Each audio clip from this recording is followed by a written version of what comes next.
The Bug Bux Podcast! What are the questions that you think that new business owner, that new pest controller needs in order to make a wise decision about which supplier to use? Will they answer their phone Monday through Friday, sometimes on Saturday, Sunday? Is it just transactional? Will that supplier actually answer his phone, 7, 8 o'clock at night? Maybe you're out doing something at a restaurant. You have a question. Is that guy going to answer his phone to help you get to the bottom of something? I have customers, these 1 or 2 man operators that will call me most anytime, day or night. They'll send me a bug picture and they'll ask, hey, can you help me identify this? How do I treat for this? For me, in the beginning, it was just transactional. Hey, you deliver my chemicals products, bait stations, sticky traps, all those things. I'll pay you. End of relationship, just transactional.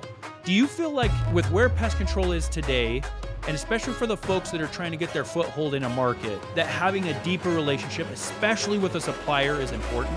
A lot of guys come into the pest control industry after they've worked for somebody for, 5 years, 10 years, and they're like, oh, I can do this for myself. Well, there's a lot that goes into it, as you know, Allan, that you can't just start a business tomorrow and hope it succeeds. You have to have the edge of somebody on your side, somebody to help hold your hand a little bit, just to kind of get you some extra knowledge that can help you succeed in your business. And that's where your distributor can come into place, especially if they've got background in pest control and they've done everything except for own their own company. Hey everyone, welcome to the Bug Bux Podcast. I'm your host, Allan Draper. I've been with you for a while now. I think we're coming up on 5 years here, the beginning of 2026, something like that. So hundreds of episodes in, and just excited about what Bug Bux is doing and all the cool features that we're going to be adding in 2026.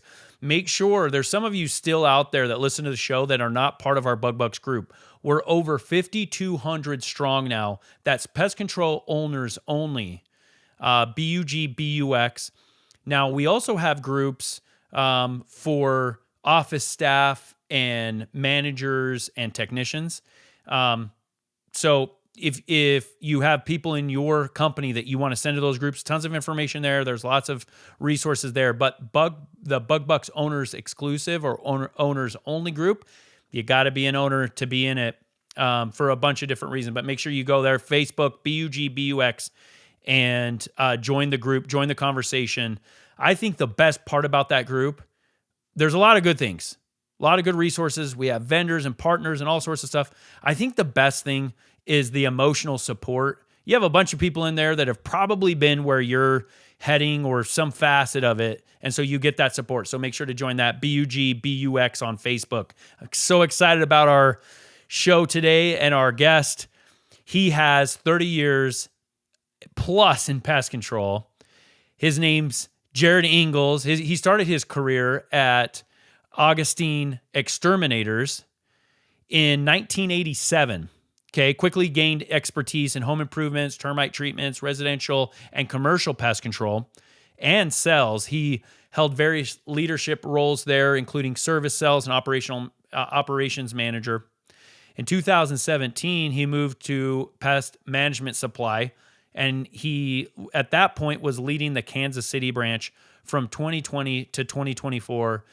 Now he's the vice president of sales at Pest Management Supply, and he focuses on driving growth and shaping the industry's future. So with that, Jared, welcome to the show. So let's talk about Pest Management Supply. You and I were talking before I hit the record button, and you guys have a few locations. You mentioned that you're in Kansas City. Obviously, we talked about you running that branch before, and you're also located in Arizona, Gilbert, Arizona specifically, and Chicago. But it's my understanding that you guys will ship anywhere in the continental United States. Is that correct? That's correct. Yes, we'll ship to any place in the United States. Alaska, we don't ship to, unfortunately, and Canada, we don't ship to, but anywhere in the United States, we can get you your products on time. Awesome. When I first started my pest control company, I always thought like that my partnerships with my vendors didn't matter. I guess I didn't understand the level of how important it was that you partner right? You have all these suppliers, right? You're buying your equipment, you're buying your products, chemicals, you're buying your trucks, you're paying for marketing, you're paying for an accounting software, pest control software, all these things. I always thought that like the relationship should have just gone one way, where it's like I pay them, they provide the service. That's kind of the end of the deal. But over the years, not only have I become really good friends with our service providers, our vendors, but I've realized how important it is, especially during COVID. I think that was like what really highlighted it for me, how important those relationships are. Tell me a little bit about your perspective on that thought about, for me, in the beginning, it was just transactional. Hey, you deliver my chemicals products, bait stations, those types of things, sticky traps, all those things. I'll pay you. End of relationship, just transactional. Do you feel like with where pest control is today, and especially for the folks that are trying to get their foothold in a market, that having a deeper relationship, especially with a supplier, is important? Yes, I feel that having your distributor on your side. When you're looking at starting a business, there's so much going into it. Your headaches are getting all your business licenses, getting, making sure that you're certified in certain categories. So when you have a distributor like myself, who's been in the business for years, I kind of help try and get you going in that right direction, to try and find out what you need to do to get in with, your state, local governments, things of that nature. Try and get you up to speed on how you're going to progress and make a future for yourself. A lot of guys come into the pest control industry after they've worked for somebody for, 5 years, 10 years, and they're like, oh, I can do this for myself. Well, there's a lot that goes into it, as you know, Allan, that you can't just start a business tomorrow and hope it succeeds. You have to have the edge of somebody on your side, somebody to help hold your hand a little bit, just to kind of get you some extra knowledge.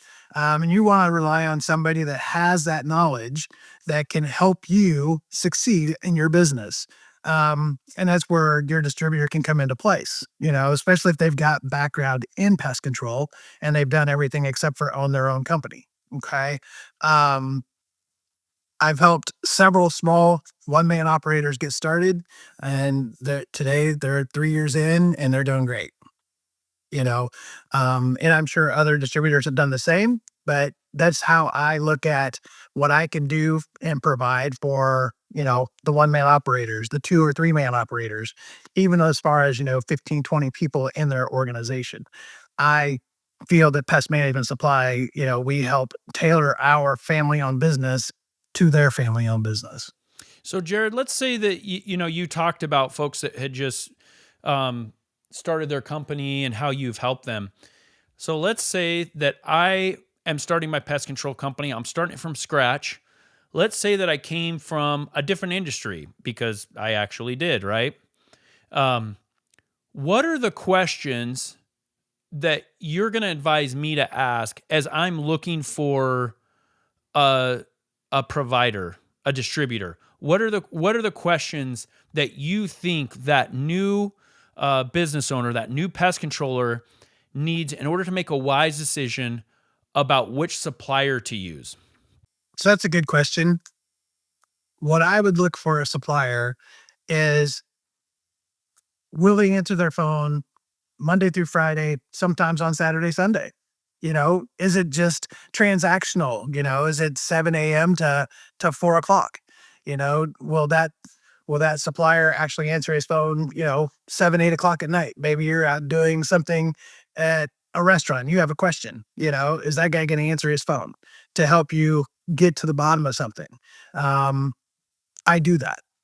I mean, I have customers, these 1 or 2-man operators that will call me most anytime, day or night.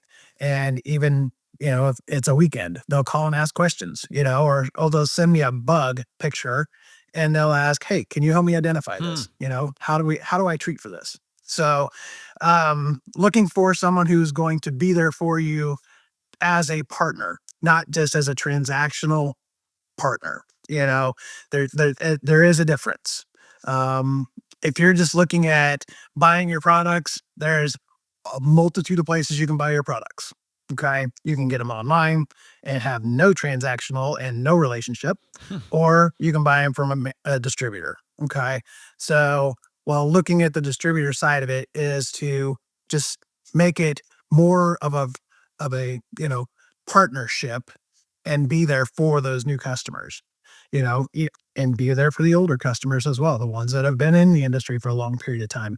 I get phone calls and emails and texts from them as well, most any time, night or day. And I have no problems answering any of those because they need my help. So I'm going to help them as much as I possibly can. Our industry is one of those where, and not all industries are like this, but it's one of those where you can get yourself into a bind. And that could happen on a Saturday. It's happened to me.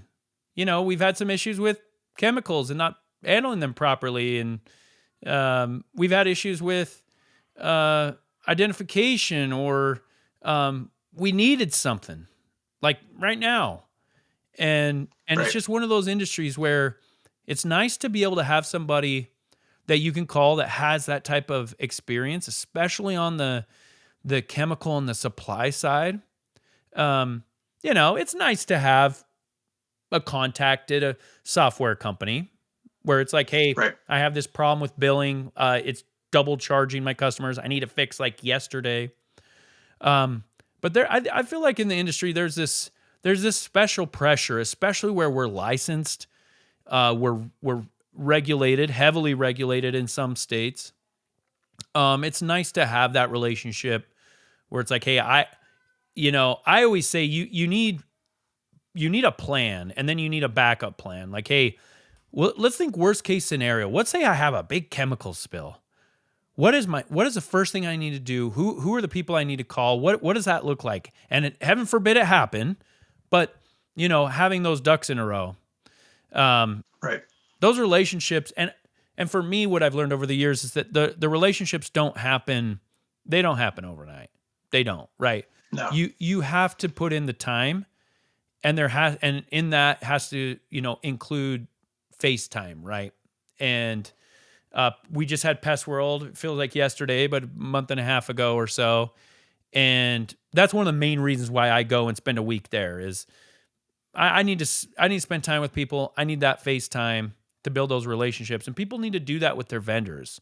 And so as you're, for the listener, as you're making decisions about this, first off, call Jared.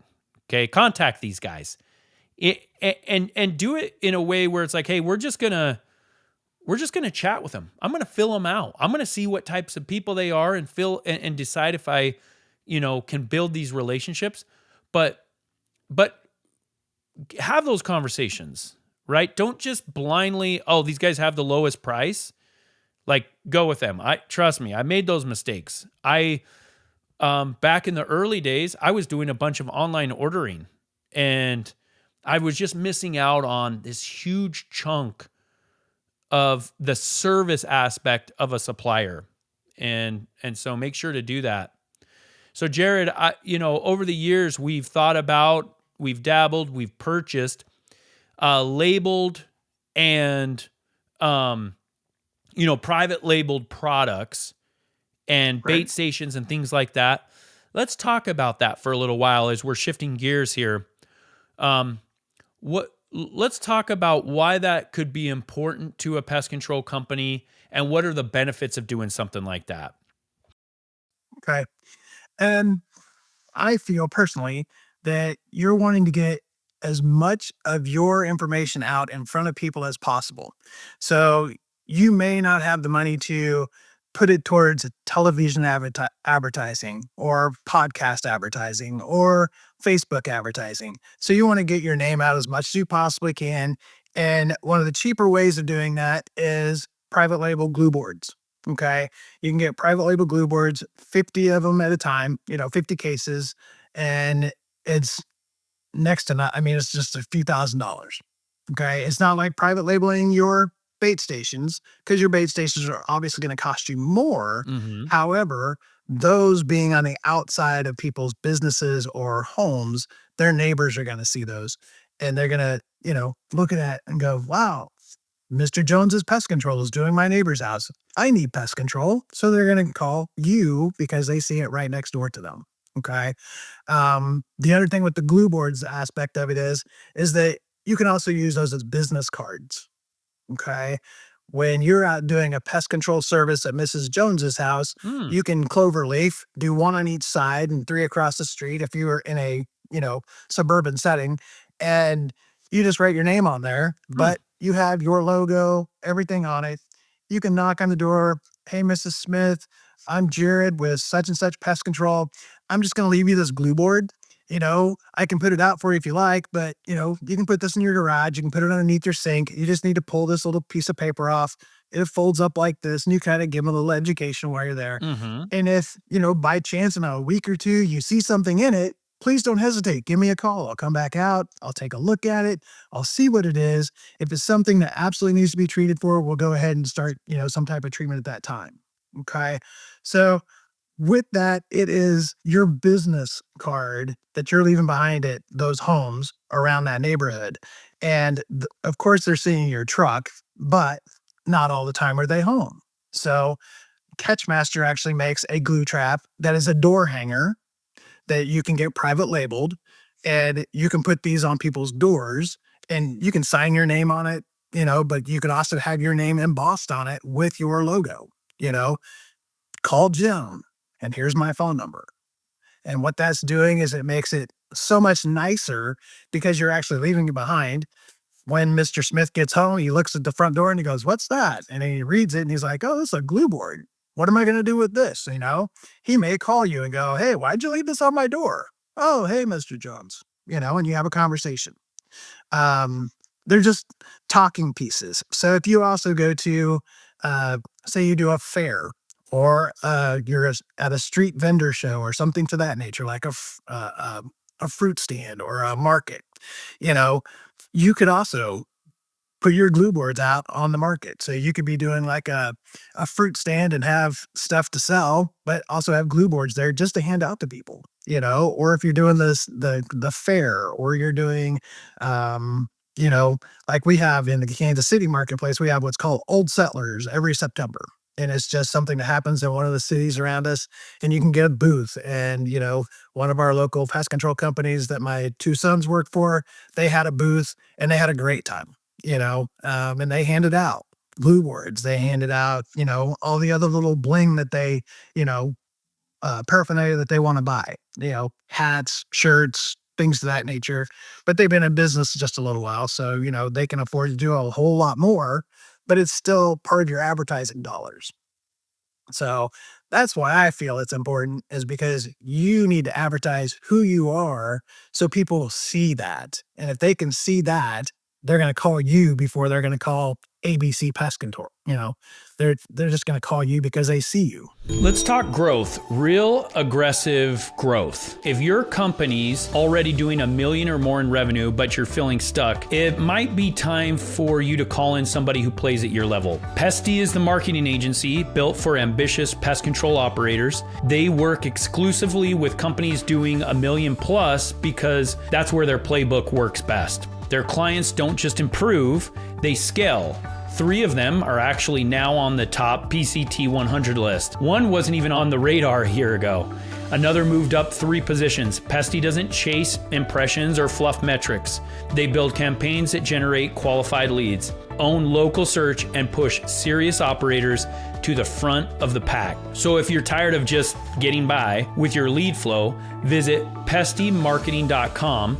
That's pesty, Pesty marketing.com. Pesty's not your vendor, they're your growth engine. I think there's a couple of ways, and it's kind of a mixed bag, right? Because on one hand, these are objects that, to be frank, we're trying to hide, right? Versus a billboard. A billboard, we want everyone to see it.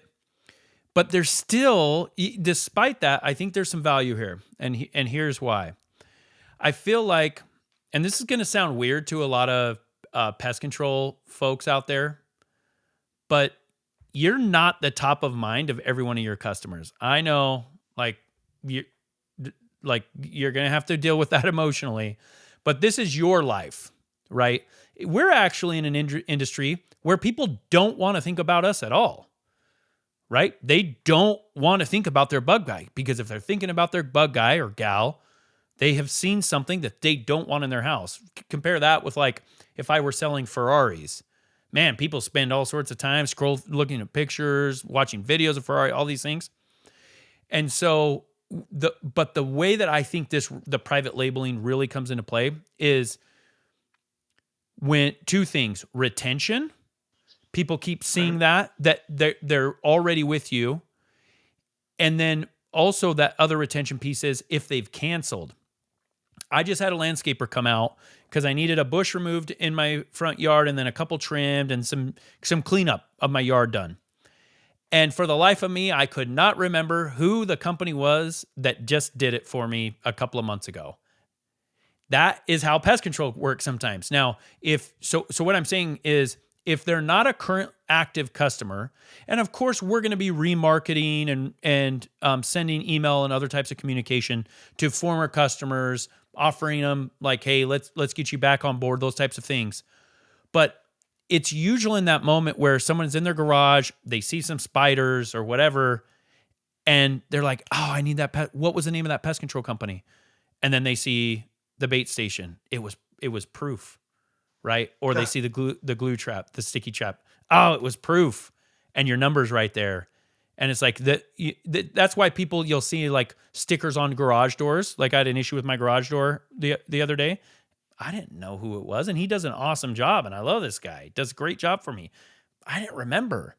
So I think it's that.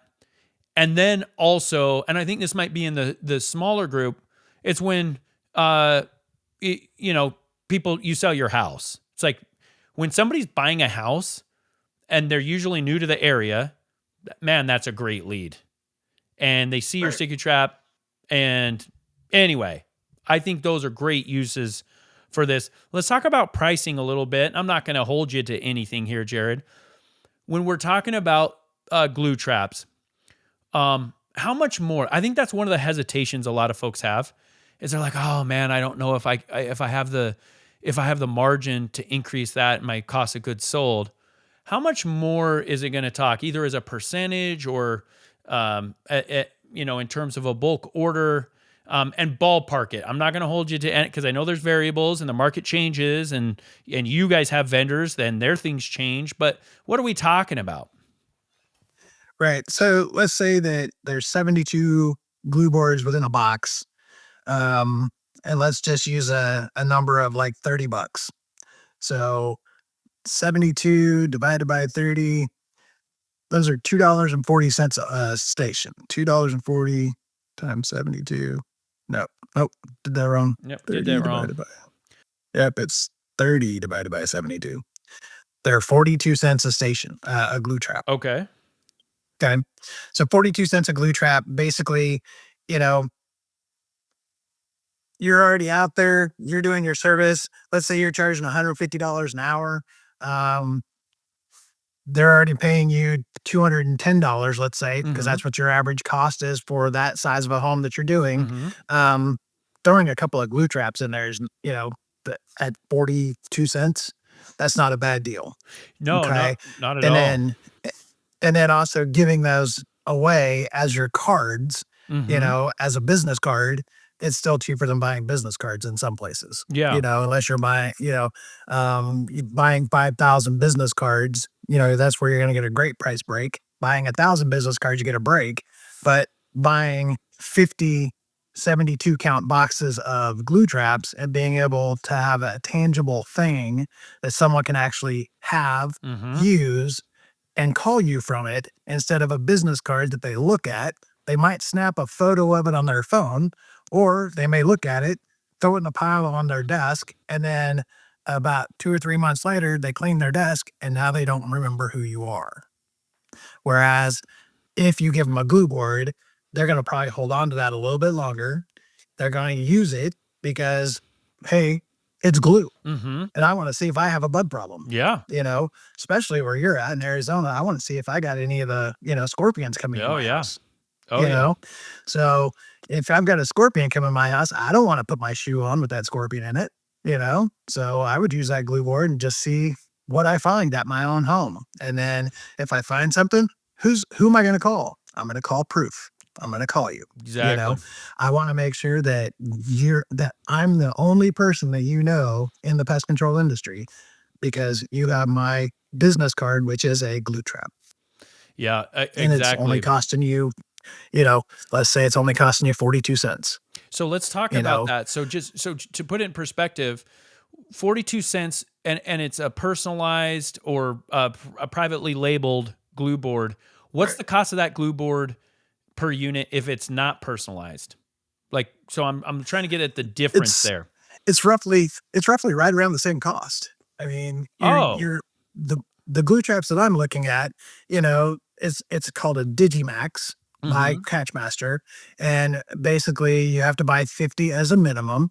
However, it's roughly right around the same cost as if you were buying 50 No cases brainer. of them regularly. So why not put your name on them? No brainer. I really like this idea of the clover leafing. We're at Proof. We're kind of revitalizing our tech sales. We have really lofty goals for our technician sales for 2026. And a lot of that is we want to put more money back in the pockets of our technicians. And so it's this win-win deal. Man, I like this pitch, especially for a technician. And we do some door-to-door sales, and we've done it from the beginning, and we're good at it. But I like this idea specifically for technicians where it's like, hey, the Johnsons just down the road, they were noticing some ants or spiders or whatever. Since I was in the neighborhood, I'm dropping off these glue boards, and you start to fold it, right? You're folding it for them, and you're like, what I'd like to do is, can I just put this in kind of the corner, right? In your garage? Would you open the garage? I'll just set that in there for you. There's no strings attached. That'll just give you an idea if you have any of that activity like the Johnsons have had down the street or the Smiths, whatever, right? And then if you get into the garage, then it's like, okay, I just set that there for you. While I'm in the neighborhood, if I can get you done today, because I've got a few minutes, man, I feel like that's a great in, right? Door-to-door sales reps are always trying to get into a garage or they're trying to get into the backyard where people let their guard down a little bit and they can look at, find some spider webs. I think there's some opportunity there. I really like that idea, Jared. Right. And the other idea is, if you have technicians that they're not getting their neighbors where they live. So let's say they live in a neighborhood, they don't live in an apartment, hey, what better thing to do is to go rent to your neighbors, especially like I live in a cul-de-sac and there's 10 other houses in my neighborhood, in my cul-de-sac, go around and hand them a glue board. Hey, I'm here because you see my truck. I don't want you to see you have somebody else coming in our neighborhood doing pest control. I'd rather do your pest control for you, but here's a free glue board. Let's put it out. Let's see what you get. And then you're always out there talking to your neighbors. So, who better to do the pest control than you, the technician that's in that neighborhood? Yep. I love that. People like doing business with their neighbors, supporting small business, things like that. Family-owned businesses, right? As we're wrapping up here, let me do this first. So, we're one of, I don't know if it's our largest cost, but it's a frequent cost. We do a good job at Proof of keeping the portion of our cost of goods sold that is attributed to products or chemicals. We do a good job keeping that fairly low. Do you guys work with people in terms of helping them know how much products they should be using or doing training on, helping with technicians or any in-office training, anything like that, any information that helps them make sure that they're controlling for some of those costs that as part of being pest control owners will never get rid of? We're a family-owned company like some of these others, so we don't have all of the people and the resources and the computers to get us, everybody trained. But if you call and ask us questions, we're here for you. We're going to answer the question the best and the most honest way we possibly can. Between all of the branches, we have about 105 years worth of experience total. Okay. So, that's where we excel, is because we've all been in the field and we've done sales and we've actually mixed chemicals. So if you call us and ask us questions about, hey, we're having some issues with, the guys over mixing or under mixing, how do you combat that? So, we get them in touch with maybe a manufacturer, and the manufacturer goes out and has a whole office meeting and, trains them on how to do, proper mixing and, proper treatment techniques, things to that nature. So we work a lot with our suppliers, Syngenta, BASF, Enview, Leaf Attack, Bell, we're with them all the time. And having that relationship with them helps us get the relationship with the customer to them. So then they can build their rapport as well, and that's very important as well. Not only is the distributor taking care of me, but that distributor is helping me get a relationship with, the one chemical company that I'm using the most of their products. He's got me in touch with that person, and they're helping take care of my situation as well. That's awesome. Yeah, it's so nice when you're just getting started, because when you have somebody like a Jared, and you have that resource where it's like, hey, maybe we're not paying for the most expensive product. What else can help me solve my problem? Or I've got this infestation. I've tried several times. I've done 2-3 reservices. Jared, I need your help. It's nice having a guy like that you can reach out to help you problem solve. It just shows your customer, like, it's easy to quit and be like, hey, sorry, I can't help you. I tried 3 times. Because if you really put that time in, your customer, I think 9 times out of 10, they're going to be patient with you. And then once you do solve it, they're going to be like, I'm never canceling this guy. There's no way, because I know when push comes to shove, this guy will put what I need over making a couple of bucks. And that's awesome. And then eventually the idea is that we're not losing money on every customer. Otherwise we're not in business for very long, but you develop that trust with people. So, well, Jared, this has been awesome. Tell me, as we're wrapping up here, tell me what you guys have in store. Is there anything else about Pest Management Supply that you want to put out there that people need to know about what you guys are doing and what kind of sets you apart? And the things that sets apart, I believe, is just being a second-generation family-owned business and tailoring our business to family-owned companies. We want you to succeed, and with us on your side, we're helping supply you with success and giving you the tools that you need to succeed. And if you gave us a call and asked us questions, I would hope that anyone in my entire organization would give you the respect and the time that you deserve to have that conversation and help solve an issue or help answer a question on something maybe about a product. That's just the way that I feel Pest Management Supply is different. I love it. Other things about us, like I said, we're second generation family owned. We opened up Gilbert, Arizona 2 years ago. Kansas City has been open for quite a while. And as far as Chicago, that was our base. And that opened up in 1984. So we've been around a while and we just love helping people. Love it. Jared, where do you want to send people that want to learn more about Pest Management Supply, looking to develop those relationships with you guys? They can call our 1-800 number. So it's 800-242-1211. And when you talk to anybody that answers the phone, you can ask for a sales representative in your area, and they would get you in touch with the proper person and just tell them that, hey, I heard this on Bug Bux, and, we'll take care of you. Awesome. All right, Jared. Hey, thanks so much for sharing your expertise with us. At Bug Bux, we're very thankful for the partnership that we have with Pest Management Supply, and appreciate and all the support from you guys, and wish you guys nothing but success. Thank you, sir. Yep. Thanks, Allan. Thanks for having me on the show today. Thank you so much for listening to the Bug Bux Podcast. If you enjoyed today's episode, please show your support by subscribing and leaving us an honest 5-star rating and review on Apple Podcasts or wherever you listen to podcasts. Thank you, and we'll catch you on the next episode.